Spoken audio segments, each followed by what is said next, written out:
Hi Chetan గారు. నమస్తే madam. Chetan గారు, నరాల వీక్నెస్ హోమియోపతి ఎంతవరకు హెల్ప్ చేస్తుంది? ఇప్పుడు నరాలు ఉంటాయి కదా, ఉంటాయి. పేషెంట్లు నరాలు ఎఫెక్ట్ అయితే ఏం సిమ్టమ్లతో వస్తారు? మెడ నొప్పి, చేతులు లాగడం, చేతుల్లో తిమ్మిర్లు, కాళ్ళల్లో తిమ్మిర్లు, నడుము నొప్పి, ఈ ప్రాబ్లమ్స్ తోటి వస్తారు. ఒక పేషెంట్ వచ్చిండ్రు అట్లనే.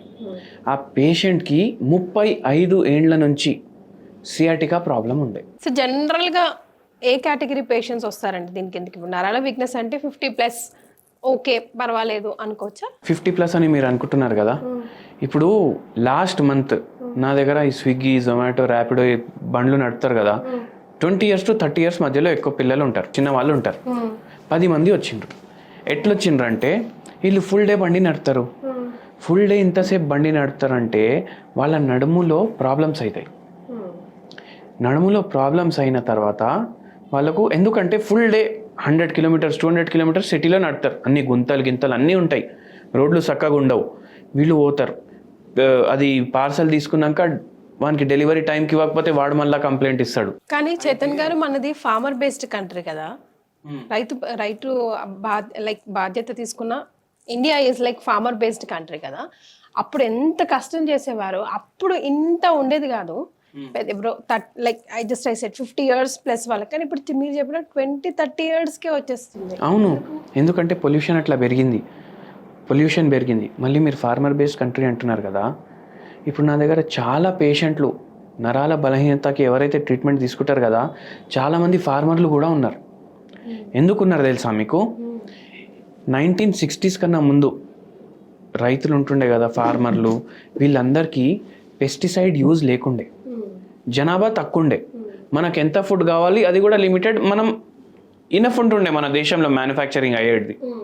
కానీ ఏమైపోయిందంటే జనాభా పెరిగేటట్టు ఫుడ్ డిమాండ్ కూడా పెరిగింది. అయితే ఫర్టిలైజర్లు వాడడం, పెస్టిసైడ్లు వాడడం అవి స్టార్ట్ చేసిండ్రు అనమాట.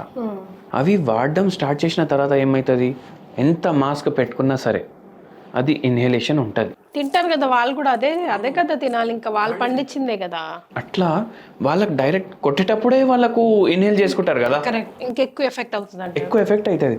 అట్లా చాలా మంది ఫార్మర్స్ ఈ నరాల బలహీనతోటి బాధపడుతుండ్రు. ఇప్పుడు ఒక ఫార్మర్ ఎట్లా అంటే ఆయనకు ఆల్మోస్ట్ ఒక 50 ఎకరాల పైన ఉంది. అయితే ఆయనకు ఏం సిమ్టమ్స్ ఉండే అంటే నిద్ర పట్టట్లేదు. ఎందుకు పట్టట్లేదు? బెడ్ మీద పడుకున్న తర్వాత నడుము నొప్పి స్టార్ట్ అవుతుంది, కాళ్ళు లాగుతున్నాయి, అరికాళ్ళలో తిమ్మిర్లు వస్తున్నాయి. ఇప్పుడు ఏం చెప్తారు పెద్దవాళ్ళు పడుకునేటప్పుడు? పిల్లలకి చెప్తారు, ప్రెస్ చేయండి నా కాళ్ళు అనేసి, కాళ్ళు నొక్కండి అనేసి అంటారు. ఈ పేషెంట్ ఇప్పుడు ఇంట్లో ఉన్న పిల్లలకి కాళ్ళు నొక్కండి అని చెప్తే పిల్లలు నొక్కుతున్నారు. కానీ ఏమవుతుంది, అది నొక్కేటప్పుడు తిమ్మిర్లు పెరుగుతున్నాయి, తిమ్మిర్లు చాలా పెరుగుతున్నాయి. అండ్ లెఫ్ట్ సైడ్ పడుకుంటే లెఫ్ట్ సైడ్ కాళ్ళలో నొప్పి ఎక్కువ అవుతుంది, రైట్ సైడ్ పడుకుంటే రైట్ సైడ్ కాళ్ళ నొప్పి ఎక్కువ అవుతుంది. అట్లా మొత్తం నిద్ర డిస్టర్బ్ అయిపోయింది. అయితే మన క్లినిక్కి వచ్చిండ్రు అనమాట ట్రీట్మెంట్కి. మనం ట్రీట్మెంట్ స్టార్ట్ చేసినాము. అండ్ సర్ప్రైజింగ్లీ ఏంటంటే పేషెంట్కి షుగర్ వ్యాధి కూడా ఉంది. ఓకే, షుగర్ వ్యాధితో పాటు ఈ నరాల బలహీనత ఇంత ఎక్కువ ఉంది. కానీ నరాల బలహీనత ఉన్న వాళ్ళకి ప్లస్ ఆర్ మైనస్ ఎప్పుడో ఒకప్పుడు షుగర్ రావాల్సిందేనండి, ఆర్ వైస్ వర్సా? షుగర్ కాదు, వైస్ వర్సా కూడా ఉండొచ్చు, చెప్పొచ్చు. కానీ షుగర్ వ్యాధి ఉన్న పేషెంట్లకు నరాల బలహీనత వచ్చే ఛాన్సులు ఎక్కువ ఉంటాయి. అయితే మన దగ్గర వచ్చిండ్రు. వస్తే మనం మాట్లాడితే ఆయన ఏమన్నారంటే, నాకు అసలు బతకాలని లేదు, చచ్చిపోవాలని ఉంది. ఎందుకంటే నిద్రపోతుంటే నిద్ర వస్తలేదు, ఫుల్ డే ఈ నొప్పులు, దానివల్ల నేను టైంకి నా ఇది పనికి కూడా పోలేకపోతున్నా, ఆల్మోస్ట్ డిప్రెస్డ్, చాలా డిప్రెస్డ్ స్టేట్లో ఉండే. అండ్ ఇష్టమైన ఫుడ్ కూడా తినాలనిపిస్తలేదు, అంటే జీవితం మీద ఒక విరక్తి వచ్చేసింది ఆయనకు. అట్లా మళ్ళీ బై ఛాన్స్ నిద్ర వచ్చింది అనుకోండి, భయపడే కళలు వస్తున్నాయి. 3-4 గంటలు, ఏదో వారంలో 2 రోజులు జర మంచి నిద్ర వస్తుండే, అది కూడా 3-4 గంటలే. దాని తర్వాత మళ్ళీ మేలుకు వచ్చేస్తుండే. అయితే ఆ పరిస్థితిలో ఉండే, స్ట్రెస్ ఫుల్ ఉండే ఆయనకు. ఎందుకంటే వాళ్ళ పిల్లలు వాళ్ళతోటి గొడవలు అయినాయి పొలాల గురించి. అండ్ ఇప్పుడు ఆయన ఏమన్నాడంటే, మొత్తం లైఫ్ కష్టపడ్డా, ఇప్పుడు వాళ్ళ కోసం కష్టపడ్డాను, వాళ్ళే నాకు సతాయిస్తుండ్రు ఇప్పుడు. సో అట్లా అయ్యేసరికి చాలా మెంటలీ కూడా డిస్టర్బ్డ్ ఉండే అండ్ ఫిజికలీ కూడా ఇన్ని సిమ్టమ్స్ ఉండే. మనం ట్రీట్మెంట్ ఇవ్వడం స్టార్ట్ చేసినాము. నరాల బలహీనత 3 నెలల్లో 80% సిమ్టమ్లు తగ్గినాయి అనమాట. 80% సిమ్టమ్స్ తగ్గిపోయినాయి. అండ్ నిద్ర కూడా మంచిగా వచ్చింది. మనం ఒక హోమ్ రెమెడీ కూడా చెప్పినాము. 1.5 year వాడిర్రు మన దగ్గర ట్రీట్మెంట్ బంద్ చేసి కూడా 5-6 ఏళ్ళు అవుతుంది. ఇప్పుడు వరకు మంచిగా ఉన్నారు. సో ఆయన హెల్త్ డిస్టర్బ్ చేయట్లేదు. సో ఏం హోమ్ రెమెడీ చెప్పారు చైతన్య గారు? ఏం హోమ్ రెమెడీ చెప్పినా అంటే మన అజ్వైన్ ఉంటుంది కదా, వాము, అది మీరు డైలీ కొద్దిసేపు నోట్లో పెట్టుకోవాలి. ఆ సీడ్స్ డైలీ నోట్లో పెట్టుకొని అవి జర వెట్ అయిపోతాయి కదా, దాని తర్వాత మెల్లగా దాన్ని చూ చేయడం స్టార్ట్ చేయాలి.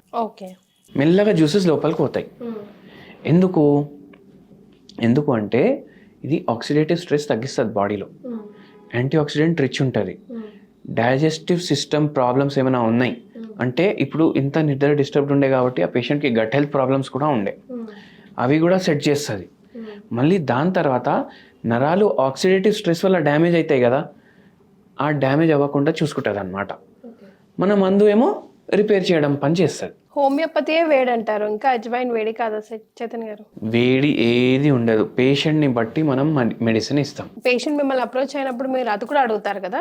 అవును, చలికాలం ఇష్టమా, వేడి కాలం ఇష్టమా, మీకు హీట్ ఎక్కువ అనిపిస్తుందా బాడీలో, మీకు ఎక్కువ చలి అనిపిస్తుందా, మీకు వేడి కాలంలో ఏసీ లేకుండా పడుకుంటారా, ఫ్యాన్ లేకుండా పడుకుంటారా, ఇవన్నీ క్వశ్చన్స్ కూడా అడుగుతాం. All that matters. దాన్ని బట్టి కూడా మందులు చేంజ్ అవుతాయి.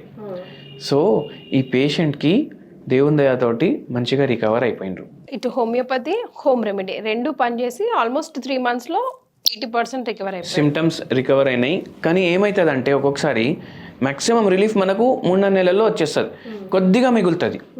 ఇప్పుడు ఇవాళ ఒక పేషెంట్ వచ్చిండ్రు మన దగ్గర, 4 months నుంచి ట్రీట్మెంట్ వాడుతున్నారు. ఆ పేషెంట్కి సివియర్ ఫిషర్స్ ఉండే. అంటే పెయిన్ వస్తే 2-3 గంటలు పెయిన్ ఉంటుండే ఫిషర్స్లో. ఇప్పుడు 3-4 నెలలు అయింది, మొత్తం తగ్గిపోయింది, కొంచెం మిగిలింది. ఆ కొంచెమే తగ్గడానికి టైం పడుతుంది ఒక్కొక్కసారి. సో ఈ పేషెంట్ కూడా అట్లుండే, ఆ పేషెంట్కి కూడా అట్లనే అయింది. సో 1 year 1.5 year వాడినరు ఆ కొంచెం కోసం, కానీ రిలీఫ్ అయితే వచ్చేసింది కదా. అండ్ పూర్తిగా తగ్గిపోయింది over a period of time. ఎందుకు 30 ఏళ్ళ నుంచి ఆల్మోస్ట్ సఫర్ అవుతుండే పేషెంట్, అట్లా తగ్గిపోయింది అనమాట. థ్యాంక్ యూ సో మచ్ అండి. థ్యాంక్ యూ అండి.